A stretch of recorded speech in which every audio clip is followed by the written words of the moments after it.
Hi, Jill Yasher, Recipes for a Sweet Life. There's nothing more comforting than cozying up to a delicious custard at the end of a winter meal. While creme brulee is the classic on menus across the country, if not the world, I'm actually going to show you how to make a cousin of it today, which is called crème caramel. I love it because it's just as tasty, but I think it's actually even more pretty. By virtue of how it's made, which starts with a caramel sauce, you get this luscious golden syrup that oozes over the custard when you invert it onto a plate. It's just absolutely gorgeous. I'm also going to be showing you how to make an infusion. You can make crème caramel in any flavor you want, plain vanilla, but today we're going to be making a tea and ginger infused custard, which I think is extra comforting during the cold winter season. So let's get started.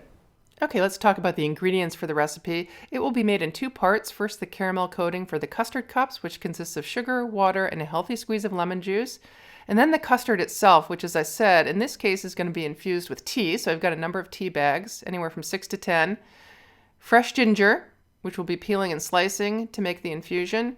And for the custard itself, I like to use a mixture 50-50 of cream and milk. The added cream, as opposed to an all-milk custard, just lends that much more richness. 3 eggs, 1 yolk, and about a half cup of sugar. Okay, the first step is to coat the custard cups with caramel, so we've got to make the caramel. I am going to add about a 1/4 cup of water to a cup of sugar and add a healthy squeeze of lemon juice. I'm working in a non-reactive saucepan so that I don't pick up any metallic flavors, which can happen when you're adding acid to a non-lined pan. And I'm going to give it a quick stir. The lemon juice is critical because it's going to keep this sugar syrup from recrystallizing when it heats to the caramel stage on the stove. I also periodically spray down the sides of the pan, as you just saw, to remove any stray sugar crystals. Those can also be points of recrystallization.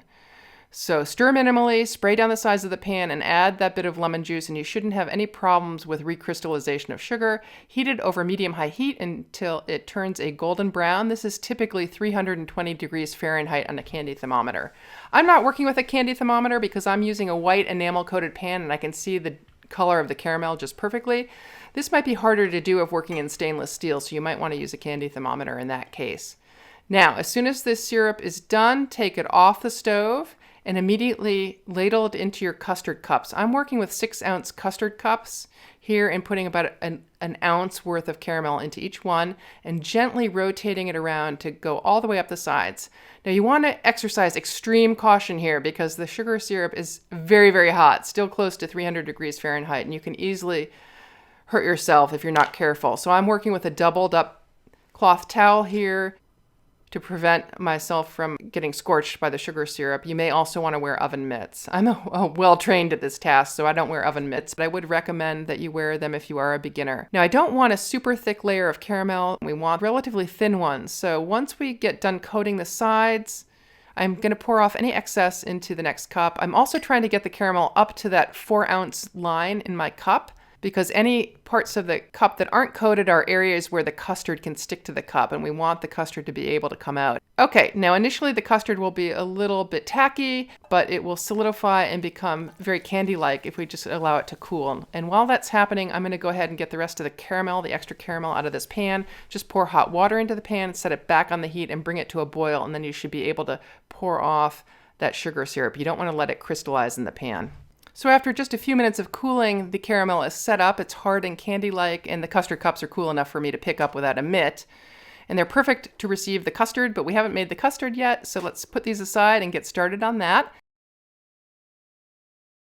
The first step in the custard is to make an infusion. An infusion, as you may recall from my ice cream video, is a process of imparting the flavor of a plant material to a liquid by heating up the liquid.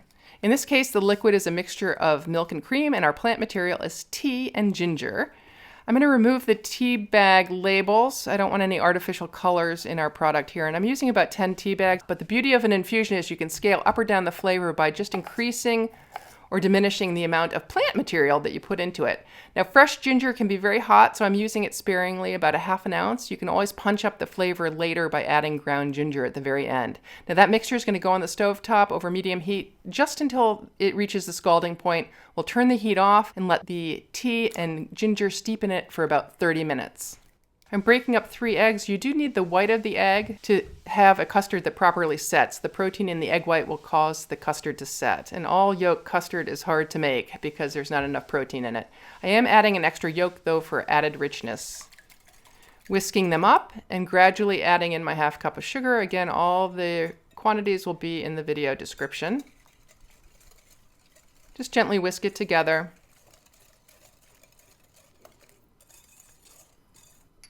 And at this point, you can also punch up with added ground ginger here at this stage or later in the process.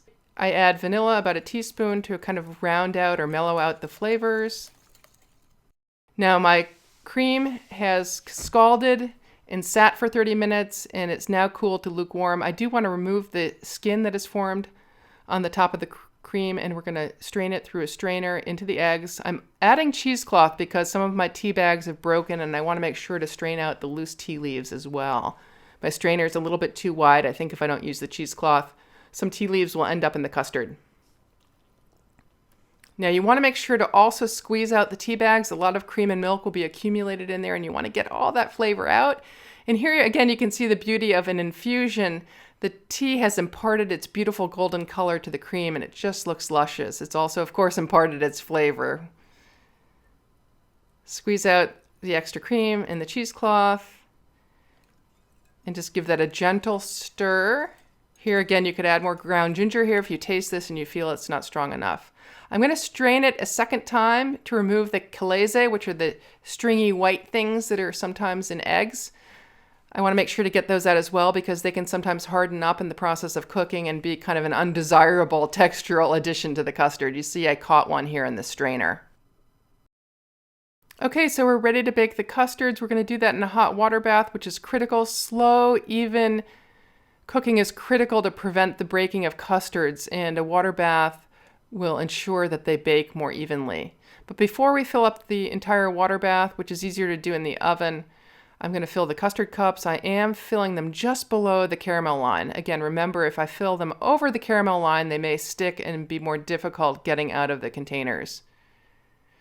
This recipe makes about 4 or 5 ounce custards, and I'm going to evenly space them in my pan.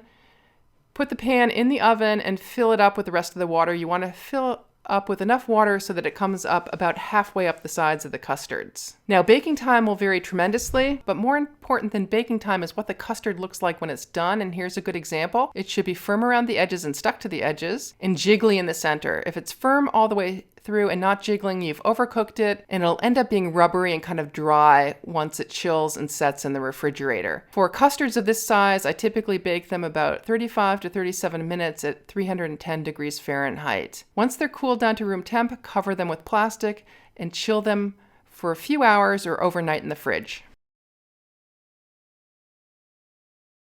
So that chilling process is key for a couple of reasons.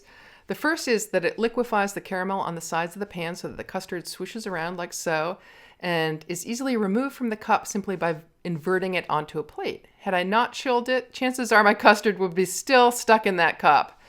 The other thing that it does is it firms up the custard all the way through to the center, so it's no longer jiggly in the center, but instead luscious and creamy all the way through. We'll check that texture in a sec. But first, a plating option. The custard, of course, looks gorgeous as it is, but I'm going to dress it up slightly for the winter season with a little fondant embossed snowflake sitting on the edge of the custard and a gold dragée that matches the gold accent on my plate.